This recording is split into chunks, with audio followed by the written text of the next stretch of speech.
What surprised me the most, there's still a lot of uncertainty. I think, the idea is like, I think people go, oh my gosh, in hindsight, it like all looks so beautiful, packaged, clear. It's like, no, the week before we weren't sure we were going out.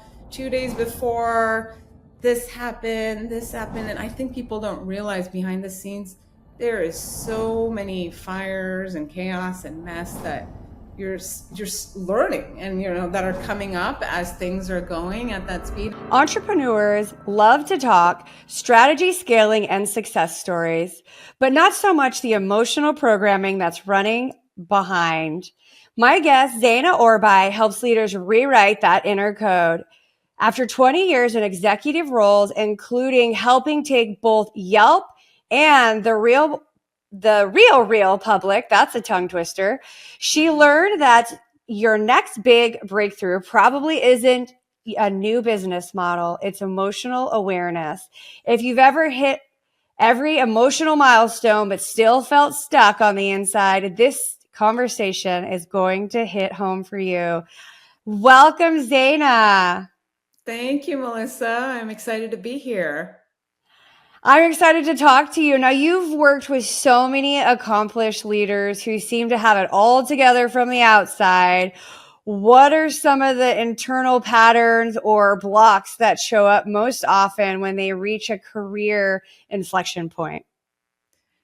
Yeah, a lot of my work is with women and women who are at the top of their field, accomplished, successful. And so when they are hitting an inflection point, essentially that old operating system just stops working. So they're just like totally stuck, like what just happened, right? And so it's, from the outside, these leaders like successful and confident and control. And a lot of times when people come to me, I'm like, wait, why is it that you need a coach, right? And so, but internally what's happened is the old patterns are now running on protection and safety and rather than like, what is it that I want next, right? And I think some of the common, I think, patterns I notice are there's this deep sort of identification to achievement, right? And this fear, if I slow down, am I going to be worthy enough? If I don't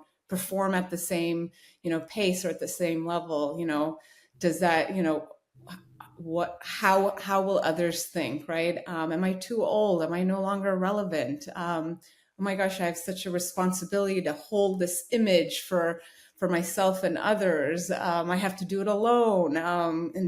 In many ways, being fiercely independent ends up being a pattern that holds you back, even though maybe it served you in sort of kind of younger years. And so I think while they've mastered sort of outer success, a lot of times they haven't spent time really paying attention to the internal signals, right? Things like intuition, self-belief, trust. What do I really want? My true desires, and all of those are somewhere, under heavy judgment. And so really inflection points, I think, are a beautiful kind of crack, I say, like an invitation for people to reprogram away from sort of pressure to like presence, from kind of control to clarity, from sort of deferring their like gifts and talents to really owning them. I think ownership ends up being,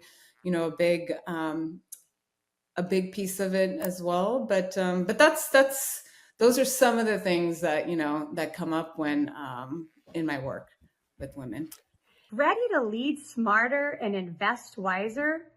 On the Executive Connect podcast, we unpack executive strategies for wealth and influence. Hit the subscribe button now. Don't just watch, act.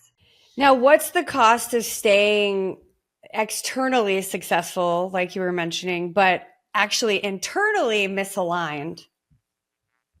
Well, it's not sustainable in the end, right? And so if you're doing it somewhere along the line, it's draining you, it's chipping you, it's, you're sort of burning more than you need to rather than really building. And when you're building and energizing, it's, you're using wisdom, synthesis, passion, joy, and all that becomes in some ways, compounds over time versus, I think if you're focused externally only, which, many times that serves us in the early years, but it starts to not be sustainable as we get into, you know, things we really want later in life.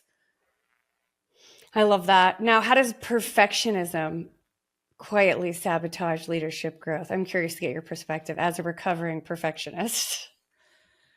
Yeah, I mean, everyone's got different things, perfectionism. I mean, for sure, it's like I think it shows up differently for folks, for perfectionism, it's like you have to go back to like, what is perfect? It's like, is it what my parents said was perfect? Is it what my friends think are perfect? Is it what LinkedIn says is perfect? So perfect in itself actually is also, there is no perfect, right? It's sort of how we define it. And so that also becomes layered, that like, what is it? Where did, and so how is that either serving you or not? For some people, perfect is like high quality, which isn't a negative thing.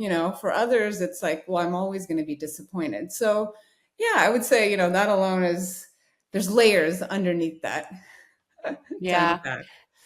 I love that. Now, when you talk about emotional programming, leaders sometimes don't fully understand what that means. So, can you unpack what does emotional programming actually mean and how can someone recognize it's running the show? Yeah. And so when I talk about emotional programming, I'm not referring to just like soft emotions. Oh my gosh, happy, sad, excited. You know, um, Essentially, there are the internal rules that drive how we behave, especially under pressure, right? It's like those sort of set of automatic responses. We say like every thought has an emotion which ties to an action or no action. And I think the way when we go into leadership, it's rarely, at least at the most senior levels, the challenge isn't lack of capability. People know what they need to get done, how they need to get done, but there's something else that's getting in the way. And so when I say that, like, the inner CEOs operating on old rules or outdated patterns, I think that the simplest and the earliest indicator is when we call it shoulding on. So I should do this. I need to do this. I have to do this. I can't do this. And so all of those come from a place of like powerlessness. There's a bit of like mentality that like someone else has made the decision and therefore I have to live up to it, rather than I want this. And so I think a lot of times we don't even realize it, but we're living a life that we're sort of should need and have, which is sort of someone else's life, right? And not our own. And so I think it's a journey for people to really go, wait a second. Yeah, I can't believe I've been doing this because I should have, right? So I always, I think that's the earliest indicators of like, wait a second, like time to figure out what is it you want. So true. And the programming comes from so many different places these So many days. different. Like it's not just our family or our careers, it's culture or it's things we've picked up along the way. And so sometimes it's just identifying it and really, like you said, I love the shoulding. I think that's so funny. Every time I hear it, I think it's so funny. I agree. It's well said. So I want to talk about the IPOs. So you helped two companies go public, huge milestones by any measure, not one, but two. How do those experiences reshape your understanding of leadership, identity, and the emotional toll of success? Oh, well, that's a big question. I guess first I'd start off with, I don't think corporations are like the enemy. I do think they are intense, kind of like group laboratories, I guess you could say. In an IPO, there's even more intensity because it's fast paced, high velocity, more uncertainty, or any startup, I guess you could say that too. And so I actually find corporations or teams, organizations, it's kind of like a playground to really like get clear on like who you are and like develop and grow, and maybe it's not necessarily designed for that purpose, but it can be if you see it from that lens, because you're bringing in all these personalities, ambition, power dynamics, pressure at scale. And there's this sort of, you got to consistently, perform, hit the numbers. And so for me, I think it was some of my sort of just rapid growth years, because you have to, when I say in like high intense environments or high growth companies, you have to be learning at a faster rate than the company is growing, right? And so I used to hire for a higher learn rate than the growth rate. And so you're constantly having to challenge your own sort of internal narratives, things like how you handle pressure, how you handle failure, how you handle success, how you handle authority, how do you sort of, what is your identity outside of your title, and all these things. And so, so for me, I think maybe what surprised me the most was, I think the emotional toll of success, it's often where sort of external achievement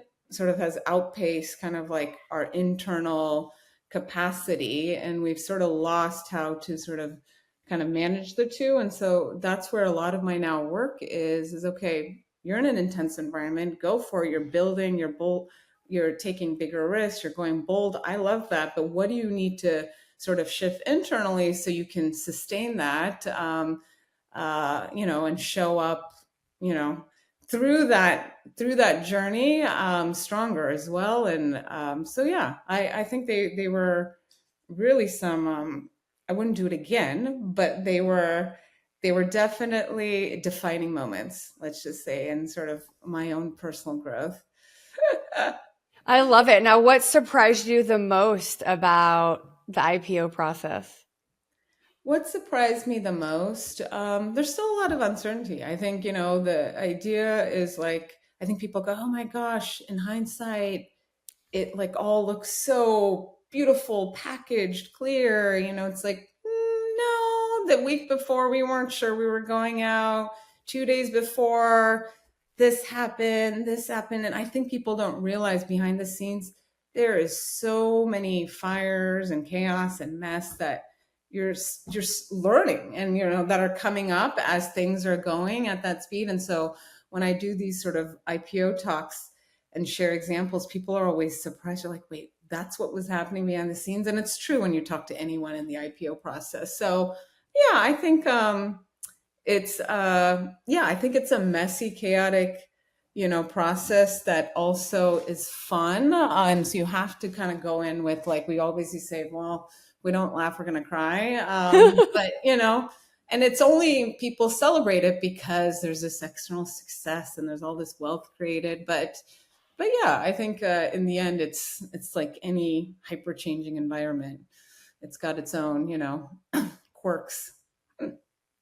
Anything specific you would tell your younger executive self now?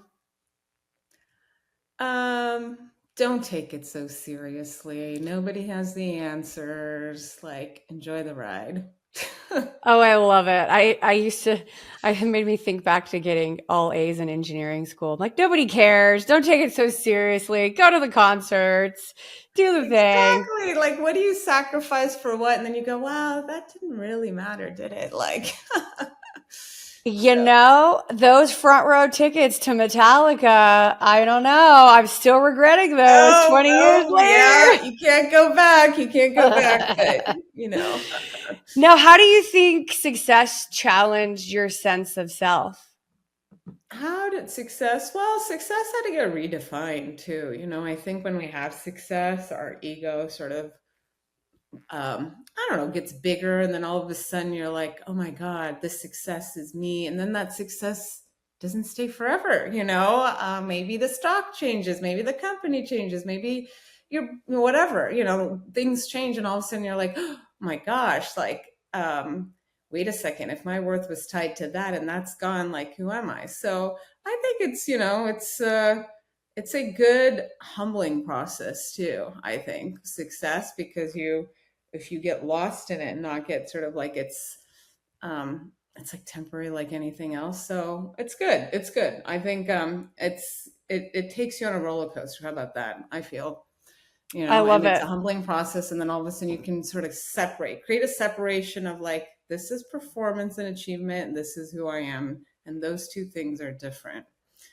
So This episode is sponsored by Texas Freedom Fund. If you're an accredited investor looking to protect your purchasing power, reduce taxes, and own real Texas energy assets, listen up. The Texas Freedom Fund invests in proven oil and gas projects in the Eagle Ford Shale with no debt and strong tax advantages like intangible drilling costs applied against active income. Minimum investment is $25,000 and the sponsor invests right alongside every single deal. Learn more at texasfreedomfund.executiveconnectpodcast.com. Energy, opportunity, and Texas grit working for your portfolio. I love that. I think when I wrote my book, Redefining Success, I often feel like we're constantly redefining success. The older we get, the more milestones we go through, and friend shifting, job shifting, our parents aging, our kids going from toddlers to teenagers. There's a lot of redefining in those years, and career wise. And so I just feel like it's this constant kind of redefining what matters and what does it mean to us. And so I'm excited to talk to you. You've trained in energy leadership coaching. Help me understand that and how it changes the way you lead, communicate, and make decisions under pressure. Yeah, help you understand that. Well, I guess I would say it's a framework that basically, there's 7 levels. We're not going to go into the 7 levels, but you take any thought that we have is tied to a feeling, and therefore it's tied to uh, action. And some thoughts were going to put us in a place where we're not going to take any action. There's no energy, low energy, medium energy, and sort of high aligned energy, where we're just like firing on sort of all cylinders. And so I think a lot of times we don't realize that we have these sort of thoughts playing in the background that we're not even aware of, that are, draining us, in some ways taking us away from what we really want to do, rather than sort of thoughts that are just like propelling us forward. And so the work is really bringing more awareness for folks of like, what is your sort of typical thought patterns on a typical day? What is it under stress? And what might you choose differently knowing that? Like we were talking about that. Wow, a lot of times we're not even conscious of like the conditioning and the patterns. And so similarly, and as like some of these negative thought patterns multiply so fast, and all of a sudden we're in doomsday land. I'm not good enough. I'm not smart enough. I'm too old. All these things, and all of a sudden you're like, how did you get there? And so yeah. So I think the work to simplify it, there's drainers and there's energizers. They're on some spectrum. And we can go from sort of being in a place of like really accessing our gifts and talents and sort of power to achieve or do what we want, versus being on the other spectrum, right? Of like, I can't, and, for all the reasons, and feeling powerlessness. And, sometimes I coach women and they're in the middle, which is like, well, it's not great and it's not bad, because maybe they've kind of come out of something that was worse. It's good enough, but they're not happy, right? And the good enough is in some ways, it's a little bit dangerous, because you've kind of tricked yourself with like, yeah, good enough is, and it's this bit of like, and I tell people, well, what if, like, you can't stay there forever. You're either going to get dipped down or you got to move up, and let's dig into that. And so because no one wants to live a life just good enough. So yeah, I think it brings more conscious awareness to how we are living our lives based on what thoughts we're playing in the background. Yeah, I'd love to get your perspective on this. I have had some very high stressed out leaders in my career Mm-hmm. that would blaze in, stress the entire team out, and then blaze out. So, for all those people that work for someone that is transmitting stress to their teams and then they have to manage their teams when they leave, like what advice would you give them? What advice would I give them? Well, I guess in the end, it's like, do they have an opportunity to respond versus react, right? Because there's going to be people in our lives, I mean, family, professional, whatever, where they're, we call it sort of catabolic energy. They're sort of always in this like anger, resentment, fight. I got to just blast everybody, blame, right? And they're, for all the reasons that they're in that space. And so, how do you then sort of see that person going, okay, well, they're in this state.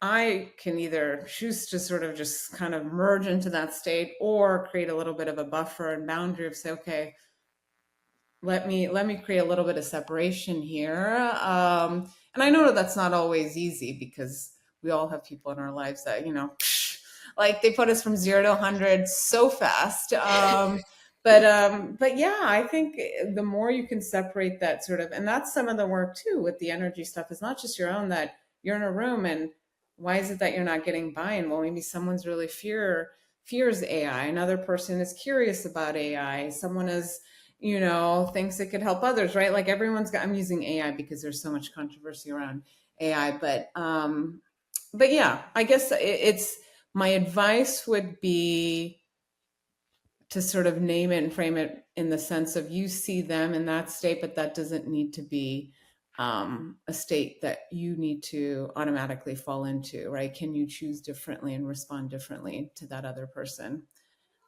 So, which I realize takes some boundary setting, right? Boundary setting, and especially if it's your boss, I think it's even harder.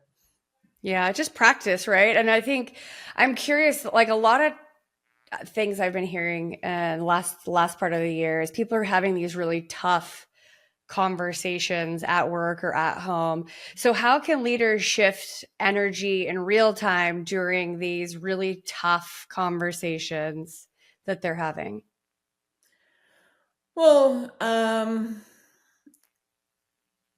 I think it's where are you coming from? Like, are you coming from a place of openness, curiosity, acceptance, trust, or are you coming from a place of blame, fear, resentment, right? And you can imagine if one person shifts in a two-person dialogue, the conversation shifts, right? And so there could be one person who's coming in all fiery and angry and resentment, but if the other person is like, okay, I see you, accept that you're angry and whatnot, and shows up maybe a bit differently, it's going to change the outcome of that conversation. I think people forget that how much power there is of even one person in a 5-person group, in a 12-person team, on a board. It takes one to sort of shift, the conversation. And so I think people underestimate that the Yeah. way they show up and how they frame the conversation, what they say can shift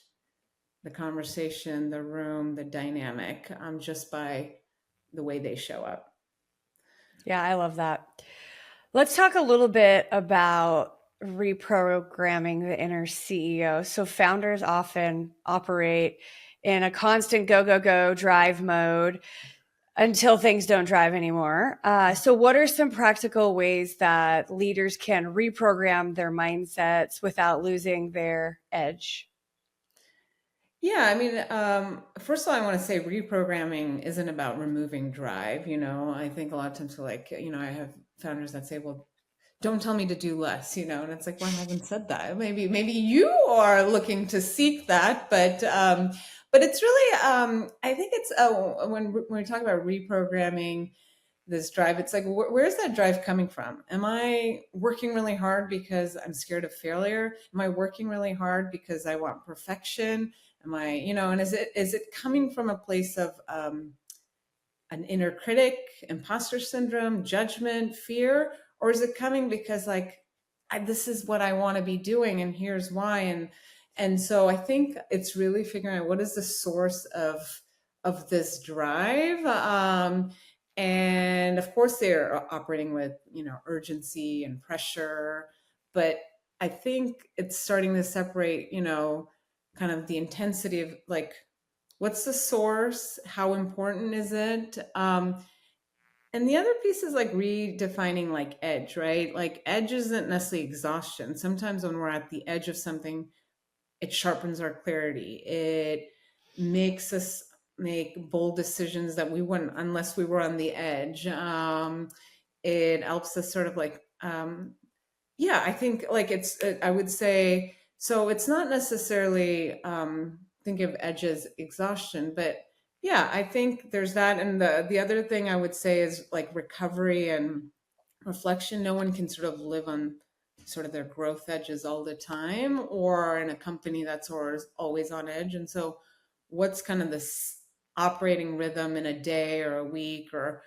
call it a month, where it's like, okay, you're on the edge, you make that high stake move, you make that decision, you raise that fund, and then where do you start to go into sort of a bit of a recovery reflection mode, and then how do you respond to the next bit. But overall it's discipline. I mean, I was just talking to a founder, she's like, oh my god, I'm like staying up till 2, waking up at 4 a.m. and then it was like, oh, I need better discipline, right? On what really matters. So anyway, those are some of the things that come to mind. I was just thinking about that. Funny you mentioned that. So why do leaders fear slowing down even when it's hurting their performance? Why do leaders fear slowing down even if it's hurting their performance? Oh, well, they probably have some beliefs around speed wins.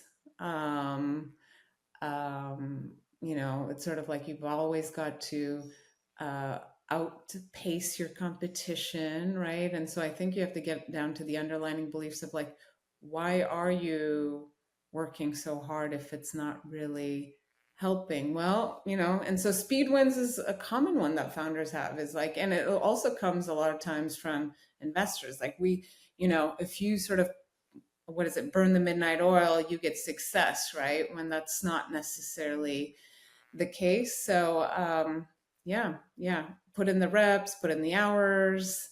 But I think even if you just think about sports and working out, there's always time where you have to like, you put in the reps and then you gotta, let the muscles recover, and then you gotta, it has to be an ebb and flow. And I think founders forget that as well. Money Ripples is on a mission to help professionals like you get their money working harder. Their clients free up an average of $35,000 their first year without having to work extra hours. To show you how, they've put together a powerful training called Cash Flow Secrets. And as a listener of the Executive Connect podcast, you can get it completely free. Just visit moneyripples.com/secrets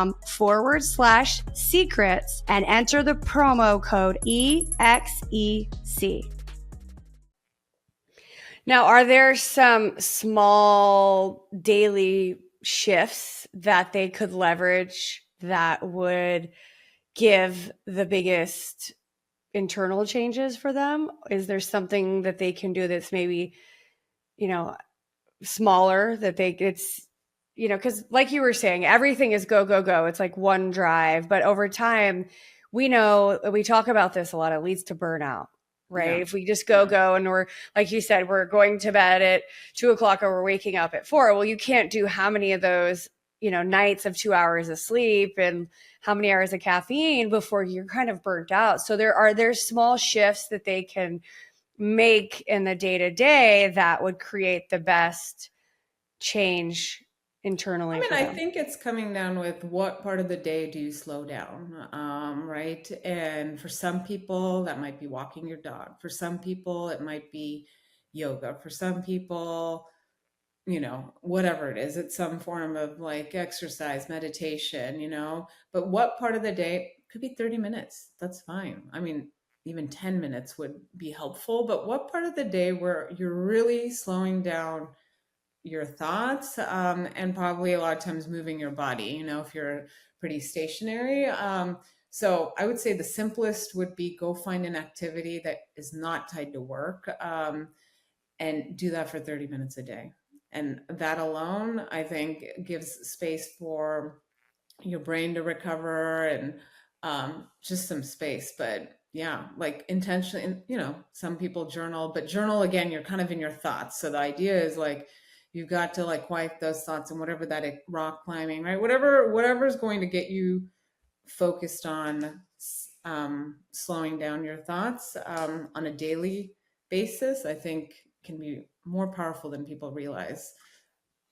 I see this for myself over and over. I started practicing yoga, I don't know, what, 23 years ago or something like that. And, I was just focusing on the practice, focusing on my breathing. And it's funny, after the morning practices in the afternoon, I'd be full of ideas and I didn't do anything but just clear my mind and focus on moving my body. And so I think there's so much truth in that, our brain can't be on always all the time. And back to kind of the energy discussion, you want sustained energy, not just, how do you explain it? Like the fight or flight kind of energy all the time.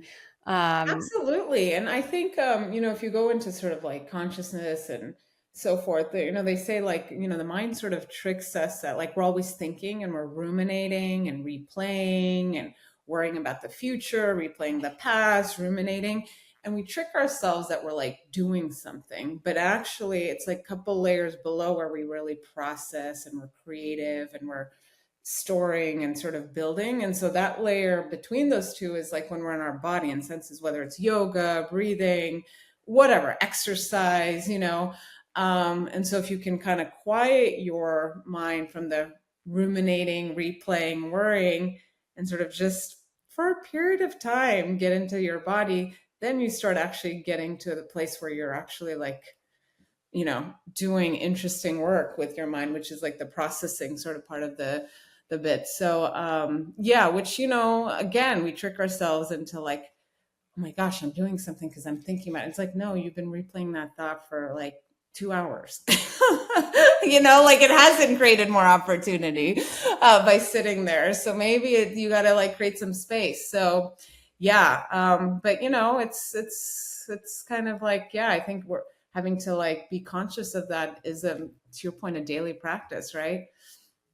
I love that because that used to be me. I was one of those people until I figured out that. So ruminating, replaying thought, I should have said this, I should have done that. And it's a vicious cycle. So it kind of leads into what I want to talk about is you're a strong advocate for diversity and leadership. How does emotional intelligence shape stronger, more inclusive, more resilient organizations? Yeah, I mean, I think it's so interesting because with all this sort of artificial AI stuff, I think emotional intelligence is going to become even more and more important, right? Because like the data and the technical and the repeatable, all that stuff AI can do, and it's going to do even more. And so I think to me, emotional intelligence is what is unseen or hidden in the room, right? So if you're, say, in a meeting, um, what are the dynamics? Who feels safe to speak, who doesn't, whose ideas are getting traction? What's the power dynamics? Where's their biases? What's not being said that needs to be said, right? That's going to be the breakthrough for innovation or create speed of execution. And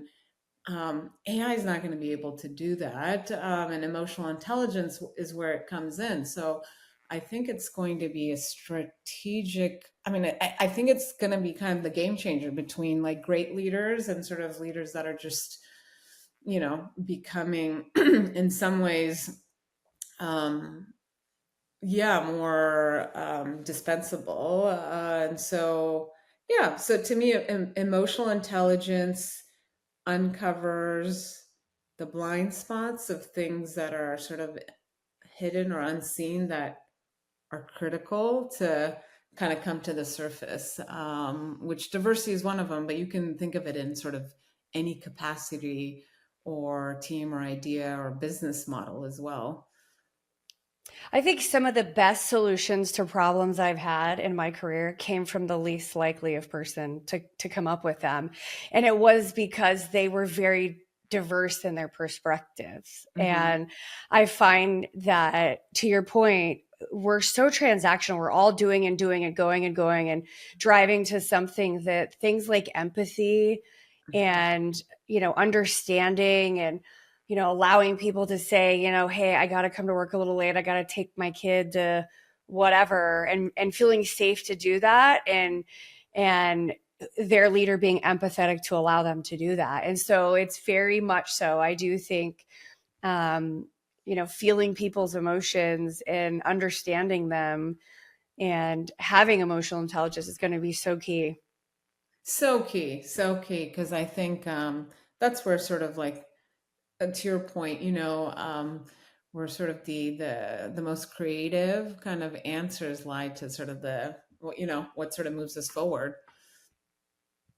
Yeah, I had a janitor that for a company that I worked for solve a problem with how I was doing things. And he was not technical at all. And I was just talking to him because that's my personality. And he solved something for me that was unbelievable.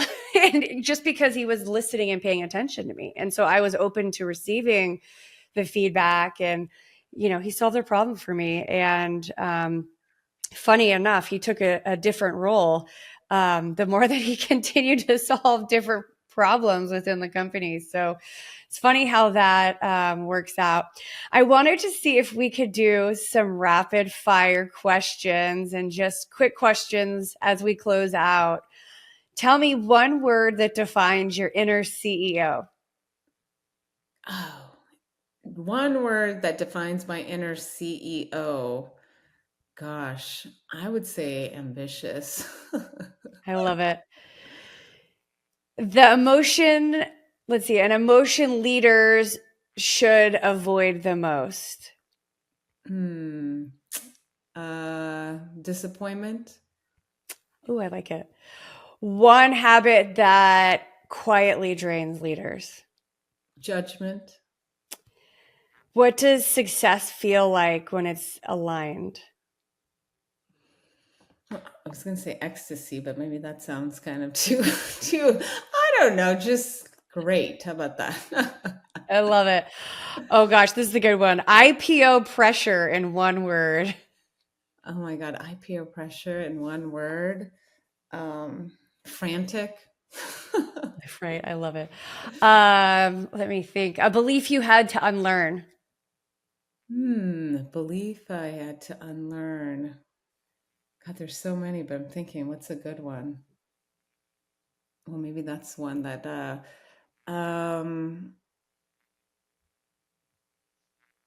you never get there. People are like, oh, who do you want to be? Who do you want to become? It's like, why do we have to like decide that? So you never get there. Wherever I you're love going, it. you never get there. So true. So true. Thank goodness, right? Then life would be so boring. The hardest emotion to sit with. Hardest emotion to sit with, grief. Oh, yes. Energy you protect the most. Oh, peace. Ooh, I love that one. Finish this sentence. My best leadership emerged when I hit rock bottom, failed. So, yes, so true. One sign someone needs inner work.